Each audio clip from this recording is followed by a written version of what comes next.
പെരുമ്പാവൂരിൽ ആദ്യം എൽദോസിനെ ഒന്ന് പരിഗണിച്ചു, പിന്നീട് എൽദോസ് വേണ്ടെന്ന് വെച്ചു, പിന്നീട് വീണ്ടും പരിഗണിക്കാമെന്ന് വെച്ചു. ഇപ്പോൾ ഇതാ സർവേ കൂടി വരുന്ന പശ്ചാത്തലത്തിൽ റിപ്പോർട്ടർ ബ്രേക്കിംഗ്. പെരുമ്പാവൂരിൽ എൽദോസ് കുന്നപ്പള്ളിയുടെ സ്ഥാനാർത്ഥിത്വം വീണ്ടും അനിശ്ചിതത്വത്തിലാവുന്നു. മറ്റു പേരുകൾ പരിഗണിക്കുന്നു നേതൃത്വം. DCC പ്രസിഡന്റ് മുഹമ്മദ് ഷിയാസിനാണ് ആദ്യ സാധ്യത. വീക്ഷണം MD ജെയ്സൺ ജോസഫും സാധ്യതാ പട്ടികയിലുണ്ട്. മുൻ ജില്ലാ പഞ്ചായത്ത് പ്രസിഡന്റ് മനോജ് മുത്തേടത്തിന്റെ പേരും ചർച്ചയിലുണ്ട്. പീഡന പരാതിക്കൊപ്പം നേതാക്കളുടെ അതൃപ്തിയും എൽദോസിന് ഒരുപക്ഷേ വെല്ലുവിളിയായേക്കാം. ആദിൽ പാലോടുണ്ട് കൂടുതൽ വിവരങ്ങളുമായി. ആദിൽ പാലോട്, ചുരുക്കത്തിൽ എൽദോസ് കുന്നപ്പള്ളി ഇത്തവണ പെരുമ്പാവൂരിൽ നിന്ന് മത്സരിക്കാനുള്ള സാധ്യത മങ്ങുകയാണോ? ആദിൽ പാലോട്, മറ്റു ചില പേരുകളൊക്കെ അന്വേഷിക്കുന്നു എന്ന് കേട്ടു. അരുൺ പറഞ്ഞത് തന്നെയാണ് കൃത്യം. ജനസമ്മതി കുറവാണ് പെരുമ്പാവൂരിൽ എൽദോസ് കുന്നപ്പള്ളി എന്നുള്ളതാണ് പൊതുവിലുള്ള വിലയിരുത്തൽ. ഇതിനൊപ്പം തന്നെ ഒരു പീഡന പരാതിയും ആരോപണവും ഒക്കെ നിലവിലുണ്ട്. ആ പശ്ചാത്തലത്തിൽ എൽദോസിനെ ആദ്യഘട്ടത്തിൽ പരിഗണിക്കേണ്ട സിറ്റിംഗ് MLA-മാർക്ക് മുഴുവൻ സുൽത്താൻ ബത്തേരിയിൽ അടക്കം സീറ്റുകൾ നൽകി, എല്ലാവർക്കും സീറ്റുകൾ നൽകി. പക്ഷേ ആ സമയത്ത് പെരുമ്പാവൂർ തൽക്കാലം ചർച്ചയ്ക്ക് എടുക്കേണ്ട എന്നുള്ളതായിരുന്നു. പിന്നീട് ചർച്ച ചെയ്യാം അക്കാര്യത്തിൽ എന്നതായിരുന്നു. കേസിന്റെ രേഖകളൊക്കെ ഹാജരാക്കാൻ എൽദോസിന് നിർദ്ദേശവും നൽകി. ആ സാഹചര്യത്തിൽ കൂടുതൽ ചർച്ചകളിലേക്ക്, മറ്റു സ്ഥാനാർത്ഥികളിലേക്ക്, പേരുകളിലേക്ക് ചർച്ച പോകുന്നു എന്നുള്ളതാണ്.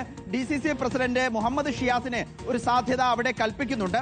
ഏതായാലും മറ്റു നേതാക്കളും ഇത് സംബന്ധിച്ചുള്ള നീക്കങ്ങൾ സജീവമാക്കുകയാണ്. പെരുമ്പാവൂർ സീറ്റിൽ എൽദോസിനെ വെട്ടിയാൽ ഉല്ലാസ് തോമസിനെ ഇറക്കാനാണ് ചെന്നിത്തല വിഭാഗത്തിന്റെ, ചെന്നിത്തലയെ അനുകൂലിക്കുന്നവരുടെ തീരുമാനം. VD സതീശന്റെ പിന്തുണയും ഉല്ലാസിനുണ്ട് എന്നുള്ളതാണ് പ്രധാനപ്പെട്ട കാര്യം. ഉല്ലാസ് തോമസ് മുൻ ജില്ലാ പഞ്ചായത്ത് പ്രസിഡന്റ് ആയിരുന്നു.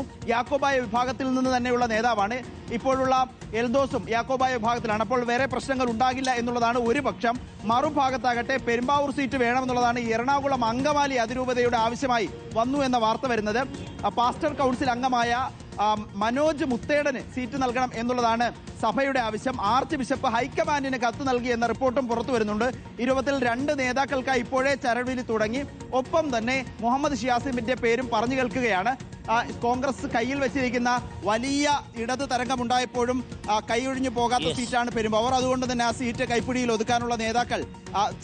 ഒതുക്കാനുള്ള നീക്കവുമായി നേതാക്കൾ രംഗത്തുണ്ട്. അപ്പോഴും അരുൺ പറഞ്ഞത് തന്നെയാണ്, നമ്മുടെ സർവേയിൽ കണ്ടതുപോലെ എൽദോസിന്റെ കാര്യം അത്ര സുരക്ഷിതമല്ല. എൽദോസിന് ജനസമ്മതിയില്ല എന്ന് പാർട്ടി തിരിച്ചറിയുന്നു. അതിന്റെ കൂടി അടിസ്ഥാനത്തിലാണ് സിറ്റിംഗ് MLA-മാർക്ക് മുഴുവൻ സീറ്റ് നൽകിയപ്പോഴും എൽദോസിന് തൽക്കാലം ഹോൾഡിൽ വെക്കാൻ നേതൃത്വം തീരുമാനിച്ചത്. അരുൺ, മാത്രമല്ല എറണാകുളത്ത് DCC പ്രസിഡന്റ് മുഹമ്മദ് ഷിയാസിന് നിർത്താൻ ഒരു മണ്ഡലം വേണം. അത് സേഫായിട്ടുള്ളൊരു മണ്ഡലം കൂടി വേണം.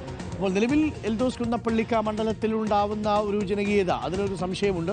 സർവേകളിൽ അത് തെളിയുന്നുണ്ട്. മാത്രമല്ല പീഡന പരാതി കിടക്കുന്നു. സഭയിലും ആ രീതിയിലുള്ള ഗംഭീര പെർഫോമൻസ് ഒന്നും ആയിരുന്നോ എന്നൊരു ചോദ്യമുണ്ട്. അതൊക്കെ നേതാക്കന്മാരെ പരിശോധിക്കും. പിന്നെ ചില നേതാക്കന്മാർക്കിടയിൽ ചില കാര്യങ്ങളൊക്കെ ഉണ്ട്. അത് കാരണം കൊണ്ട് നമുക്ക് കരുതാം. അപ്പോൾ എന്തായാലും പെരുമ്പാവൂരിൽ എൽദോസ് കുന്നപ്പള്ളിക്ക് സാധ്യത മങ്ങുന്നു എന്നുള്ള വിവരമാണ് ഇപ്പോൾ പുറത്തു വരുന്നത്. അന്തിമ തീരുമാനമായിട്ടില്ല, എന്തും സംഭവിക്കും.